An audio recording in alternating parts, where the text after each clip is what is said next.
इसी बात का टेस्ट एंड ट्रायल करते हैं, पेश करते हैं और सच की जो है वो बुलंद करते हैं। तो मेरे नुक्ता नज़र से ये जो आपके सामने है, बिजली के बिलात पे भी कोई सही प्रोग्रेस हो हमें बिल्कुल नज़र नहीं आई। हमारा तो बिलूम आज़ाद जम्मू एंड कश्मीर के अंदर जो सारे तहरीक जितनी मुनज़्ज़म है एक्शन कमेटीज़ की, और हमारे यहाँ मीरपुर में डिस्ट्रिक्ट बार एसोसिएशन उसके साथ जितने हमारे दोस्त जुड़े हुए हैं ये सारे इस तहरीक को लीड कर रहे हैं। तो उसमें हमारा पहला तो डिमांड ये थी कि आज़ाद जम्मू एंड कश्मीर के अंदर, क्योंकि मीरपुर के अंदर बंगला डैम दो दफ़ा, एक दफ़ा बना और दूसरी दफ़ा उसकी एक्सटेंशन हुई, तो मीरपुर की या आज़ाद जम्मू एंड कश्मीर की डिमांड जो है ये सर्टेन इसके फीचर्स हैं, ये जो हम डिमांड करते हैं कि फ्री बिजली दी जाए, इसके it is a certain logic और वी हैव की वेटी आर्गूमेंट। हम ये कोई बात हवा के अंदर नहीं कर रहे कि ठीक है, दूसरी साइड से पॉसिबली ये क्वेश्चन पोर्ट्रे किया जा सकता है जनाब कि आपको फ्री दी जाए तो तरबिल्ला डैम भी है, फलां डैम भी है, फलां भी है, वो भी डिमांड करेंगे। ये बात अपनी जगह पे इसका भी वेटेज है, लेकिन हमारा वेटेज इसलिए ज़्यादा बनता है कि प्योरली ये कुर्बानी जो है, मीरपुर को कोई इस पानी की इतनी ज़्यादा ज़रूरत नहीं थी, मीरपुर को शायद बिजली की भी इतनी ज़्यादा ज़रूरत नहीं थी, हमारा छोटा मोटा काम यहाँ पे चल रहा था, लेकिन ये प्योरली कुर्बानी पाकिस्तान के लिए दी गई और ये मीरपुरियों ने दी, अपना समाज, अपना कल्चर, अपनी तहजीब जो है वो बिल्कुल ख़त्म कर दी। और आप ये देखें कि एक और जो मिसपरसेप्शन हमेशा, परसों भी एक जगह मुझे ये कन्फ्रंट हुआ ये क्वेश्चन, उन्होंने कहा जी मंगला डैम बना है, तो मंगला डैम की बुनियाद पे जो है ये सारे मीरपुर के लोग जाओ के बसे हैं बरतानिया के अंदर। तो मैंने उनको कन्फ्रंट किया, मैंने कहा आपकी मालूमात नाक़िस हैं, और मेरी मालूमात के मुताबिक जो सबसे पहला कॉन्टीजेंट गया वो जो ताजुद्दीन साहब को मैं प्रेस कॉन्फ्रेंस में खुशामदीद कहता हूँ, आप तशरीफ लाएँ, उधर आ जाएँ सामने, वहाँ पे सामने आ जाए, उधर बैठे, आए प्लीज़ तशरीफ।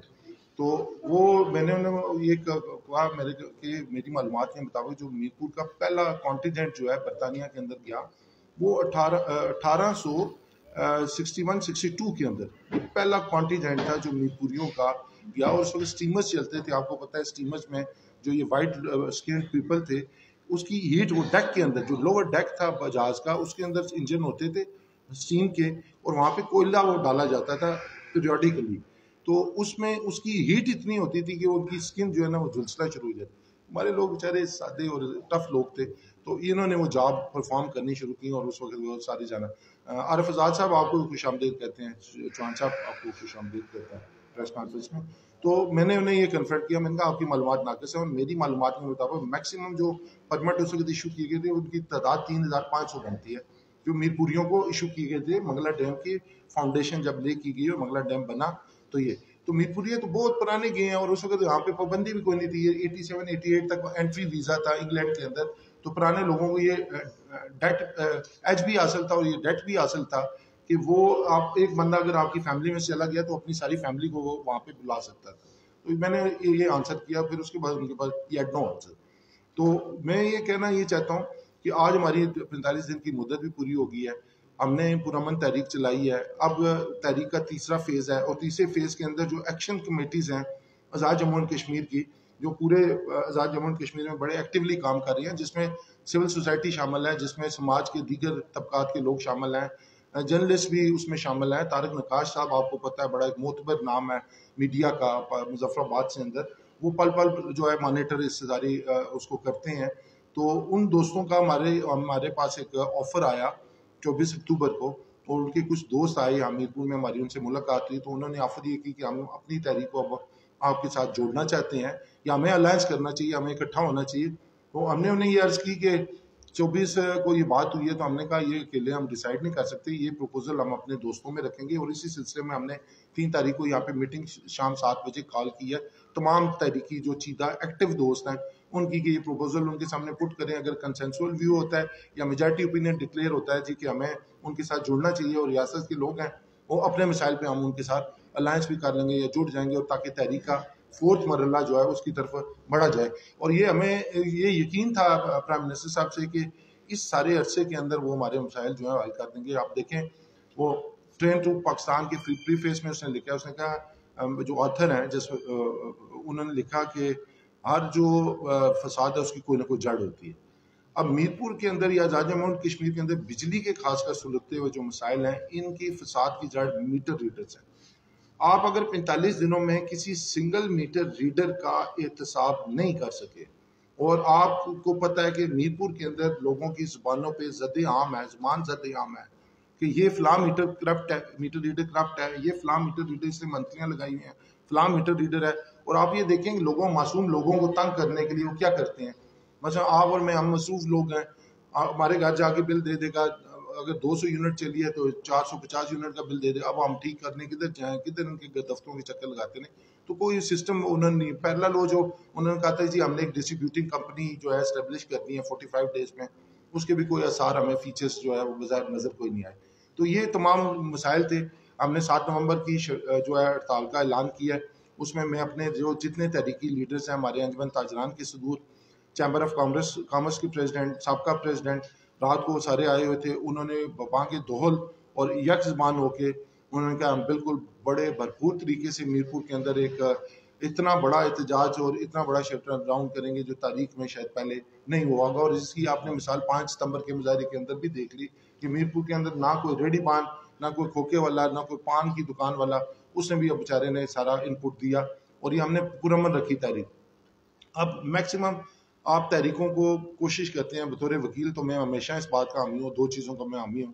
एक चीज़ ये है कि हमें डायलॉग करना चाहिए, दूसरा हमें ये करना चाहिए कि पुरअमन रहना चाहिए, तीसरा हमें तहरीक के अंदर कोई ऐसा काम हम नहीं करेंगे जो वफाक पाकिस्तान के खिलाफ या पाकिस्तान के किसी नेशनल इंटरेस्ट को प्रेजेंट पहुँचे, या पाकिस्तान को कोई, मैं समझता हूँ रियासत पाकिस्तान को कोई नुकसान पहुँचे। क्योंकि पाकिस्तान वाहिद ऐसा कंट्री है पूरी दुनिया के अंदर, मुस्लिम कंट्री, हमारा बड़ा भाई है जिसके साथ हमारा फ्यूचर भी वाबस्ता है, और वाहिद ऐसा कंट्री है जिसने हर दौर के अंदर कश्मीरियों की जो है तहरीक आज़ादी कश्मीर की पुश्तबानी की है, और जो भी कश्मीरियों के मौक़िफ़ हुआ है उसको उन्होंने फुली एंडोर्स किया है, सपोर्ट किया है। छोटे मोटे इख्तलाफात हमारे होते हैं, ज़रा घर के अंदर 2 सगे भाई हों, उनके अंदर भी एक ऑफिस में आप काम करते हैं, वहाँ पे इनमेट्स के दरमियान भी इख्तलाफ हो सकता है, जमहूरी इख्तलाफ भी होता है। तो इस लिहाज से मैं ये समझता हूँ कि हमारी तहरीक का तीसरा जो स्पेशल फीचर है, जो it must B endorse and must be noted और मस्ट बी मार्क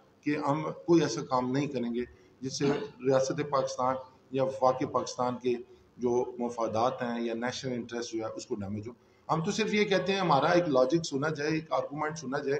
हमारे रूल्स ऑफ बिजनेस के अंदर ये लिखा हुआ है, मुझे इस बात की समझ नहीं आती कि हमारे वो हुक्मरान जिन्होंने कोई ऐसे मायदे किए हैं, आप देखें जो इंटरनेशनली रिकग्नाइज मायदे का असूल है वो ये है कि आपको there is no contract can be entered which is against the public policy, ठीक है, और वो it is automatically liable to be vitiated. ये यानी उसके लीगल इफेक्ट फ्लो नहीं करते अगर आप कोई ऐसा मायदा कर भी देते हैं जो पब्लिक पॉलिसी के खिलाफ हो, पब्लिक इंटरेस्ट के खिलाफ हो। अगर फर्ज किया हमारे साबका हुक्मरानों ने कोई ऐसा मायदा कर भी दिया है जो खुफिया उन्होंने रखा या पब्लिक अब किया है नहीं किया, मुझे इसका नहीं पता कोई ऐसा मायदा उन्होंने पब्लिक किया। मैं हैरान हूँ, कल एक जगह हम बैठे हुए थे, वो बार बार मुझे 2021 का मायदा कोट कर रहे थे, और आपको पता है जो हमारी प्राइम मिनिस्टर साहब से मुलाकात हुई 5.5 घंटे की, उसमें उन्होंने बांके दौल कहा कि ये मायदा तो हमने स्क्रैप कर दिया। कैबिनेट सारी बैठी है हमारी, कैबिनेट में हमने उसके लीगल इफेक्ट्स को देखा है, ये मायदा तो वेट ही नहीं हुआ। जो मैंडेटरी रिक्वायरमेंट है कि आप कोई मायदा स्टेट लेवल पे करना चाहते हैं तो it must be vetted by both by the concerned corners. Concerned corners कौन है? कैबिनेट वेट करती है, लीगल जो आपका डिपार्टमेंट है वो वेट करता है, फिर वो जाके साइन होता है और प्रेसिडेंट के साइन से नाम से साइन होके फिर वो इशू होता है। तो उन्होंने कहा ये लीगल फ्लॉज थे, हमने इसको स्क्रैप कर दिया। तो मैं एक जिम्मेदार जो है जगह पे बैठा हुआ था, तो वो बार बार मुझे उसका 2021 के मायदे का रेफरेंस दे देते, नहीं जी रेट्स जो है बिजली के रिवाइज हो गए। मैंने कहा आपकी मालूमात नाकिस हैं। प्राइम मिनिस्टर साहब ने जब ये डिक्लेयर कर दिया कि कैबिनेट ने ये स्क्रैप कर दिया मायदा, अब ये इट इज स्टैंडिंग नोवेयर। अभी तो अगर मायदा हो भी हो तो 2003 का जो मायदा है वो ऑटोमेटिकली उसकी रिवाइवल होगी या उसकी क्लॉजेस की जो है वो रिवाइवल होगी। तो ये बात भी अपनी जगह पे मैं समझता हूँ ऑन रिकॉर्ड रहे कि ये इस तरह का जो था मामला, इस सिलसिले में हमने अपना मौक़िफ़ वहाँ पे पेश किया। तो अब मैं समझता हूँ हमारे पास और कोई चारा नहीं रहा कि हम 7 नवंबर का मुजाहरा करेंगे और उसके बाद इंशाअल्लाह अज़ीज़ ये डिबेट 3 तारीख के मुजाहरे में रटवी साहब आपको खुशामदीद कहते हैं प्रेस ऑफिस में हासिल रटवी साहब। इस जो 3 तारीख की जो हमारी मीटिंग है, हम इसमें प्रॉबली इम्प्रेशन तो हमें यही गैदर हो रहा है उस मीटिंग से, मीटिंग की जो होनी है हमारी, काफ़ी सारे दोस्तों का पर्सनल व्यू ये है कि हमें इकट्ठा होना चाहिए सारे आज़ाद कश्मीर के अंदर। तो मैं समझता हूँ अब तहरीक जो है ना वो 4th मरहले में दाखिल होगी और इसका टर्न बैक जो है वो कोई भी हो सकता है। हम पुरअमन लोग हैं, दोस्त अगर इसरार करते हैं कि नहीं हमें लॉन्ग मार्च की सूरत में कोई प्रपोजल रखते हैं और हमारा ये जुड़त हो जाती है, इकट्ठे हो जाते हैं, तो फिर ज़ाहिर हमें ये सारी चीज़ें उनके साथ मशावरे के साथ तय करनी पड़ेगी।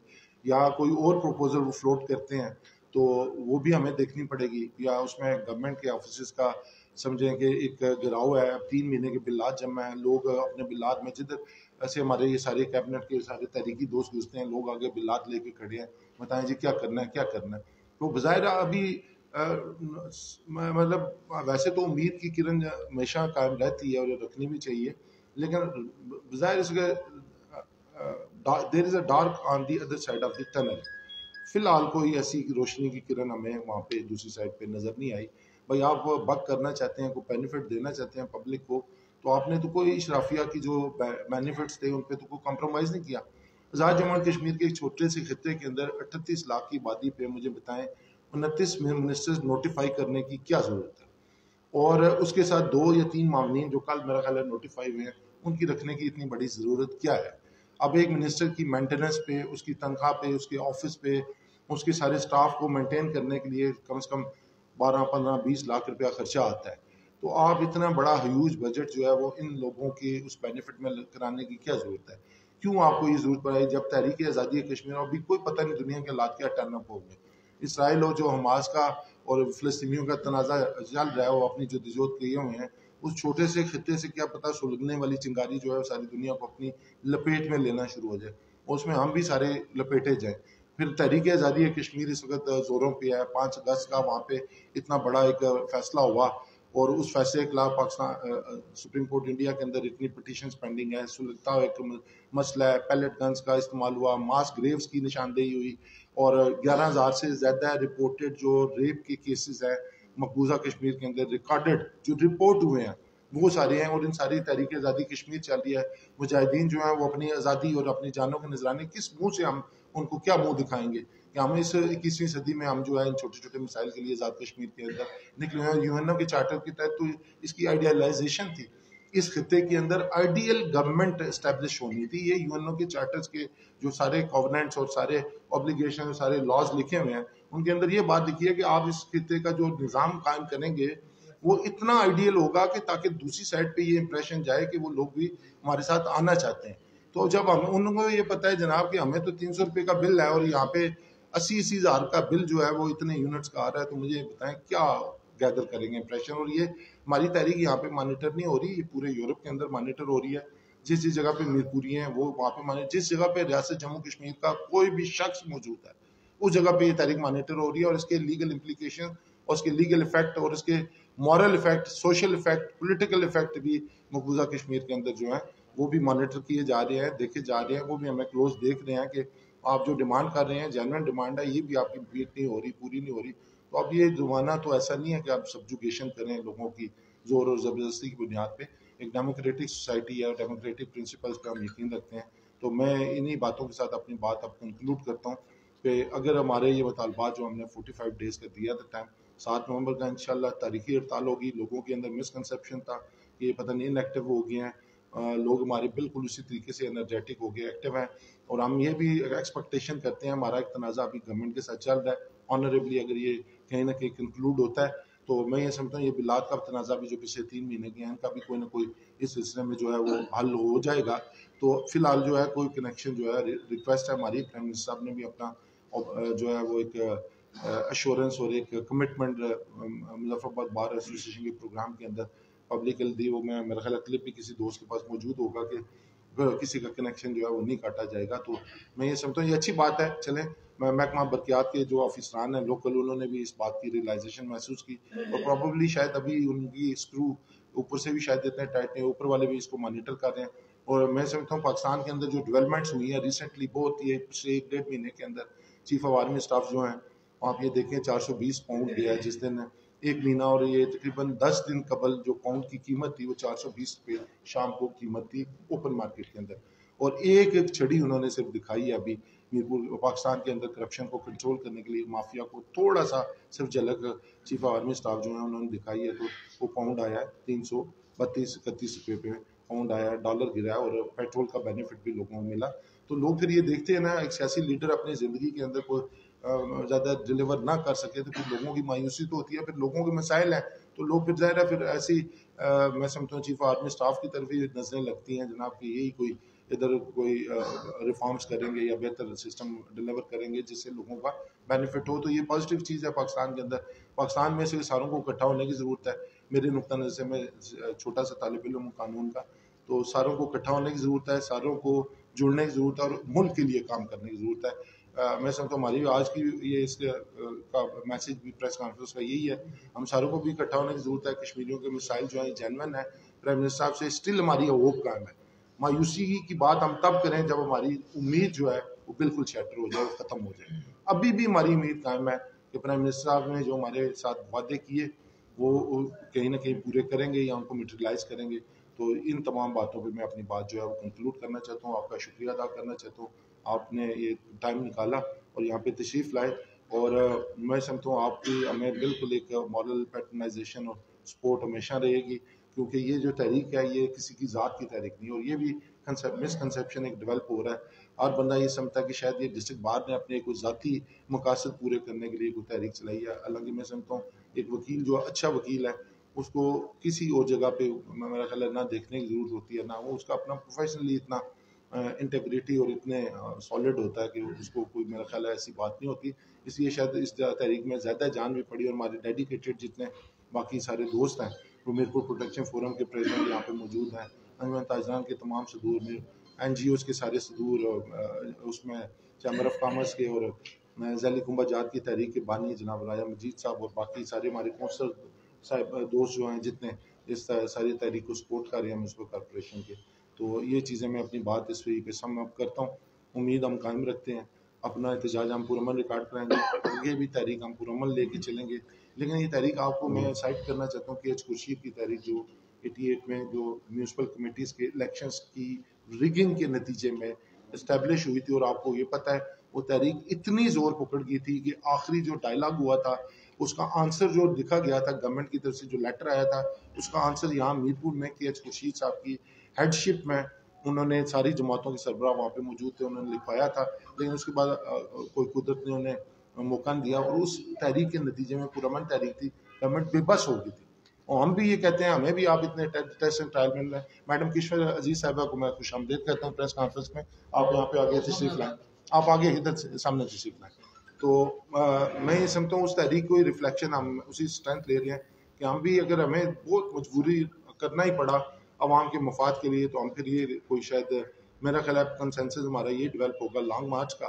तो लेकिन फिर ये एक ऐसा तारीखी लॉन्ग मार्च होगा जो इंशाल्लाह इस गड़ले सड़े निज़ाम के अंदर, जिसमें एक गरीब का बच्चा जो है वो कभी प्रोग्रेस नहीं कर सकता, उसकी परपेचुअल शिक्षा किस्मत में उसके यही गुर्बत और अफलास और नंग और भूखी जो है उसके किस्मत में रहेगी। ये एक गला सड़ा निज़ाम, इसको उखेड़ने की ज़रूरत है। फ़ौरन ऐसी रिफॉर्म्स करने की ज़रूरत है जिससे सोसाइटी हमारी प्रोग्रेस करे। पूरे आज़ाद कश्मीर के अंदर मैं चंद एक्सेप्शंस को छोड़ के सिर्फ मुझे आप बता दें 76 सालों में, मैं आपको एक क्वेश्चन पुट करता हूँ, सिंगल मुझे स्कूल बता दें, सिंगल आज़ाद कश्मीर का कॉलेज बता दें, सिंगल यूनिवर्सिटी बता दें, या कोई ऐसा इदारा बता दें जिससे हमने वर्ल्ड लेवल का कोई साइंटिस्ट प्रोड्यूस किया हो, वर्ल्ड लेवल का कोई वकील प्रोड्यूस किया हो, वर्ल्ड लेवल का कोई डॉक्टर प्रोड्यूस किया हो, वर्ल्ड लेवल का टीचर प्रोड्यूस किया हो। ये सारी क्योंकि कश्मीरी कौम के जीन्स है और बड़ा अच्छा एक कश्मीरी कौम का एक ब्लड में एक ऐसा कुदरत ने ऐसा रखा हुआ है, अपनी मेहनत और अपनी दिन रात की जो हार्डशिप के जाके वो कहीं ना कहीं शाइन होते हैं। लेकिन ओवरऑल अदारों का कोई कंट्रीब्यूशन जो जो बेसिक है तालीम के इदारों का, वो कोई कंट्रीब्यूशन, एक इदारा एक हॉस्पिटल तो हम बना नहीं सके, इलाज करवाने के लिए हमें जाना अब AFIC और आगे जाना पड़ता है। इतनी बड़ी आप यूज बजट लेते हैं, खुदा का खौफ करें, कितने एक इंसान की ज़िंदगी है, तो लोगों के लिए काम करें। तो यही मैसेज है इकट्ठे हमें हमारा आज की प्रेस कॉन्फ्रेंस का। बहुत शुक्रिया, बहुत मेहरबानी। अच्छा जनाब सदर, एक तो आपकी मुज़ाकराती जो कमेटी है उसकी जानिब से वज़ीर आज़म साहब को 45 दिन का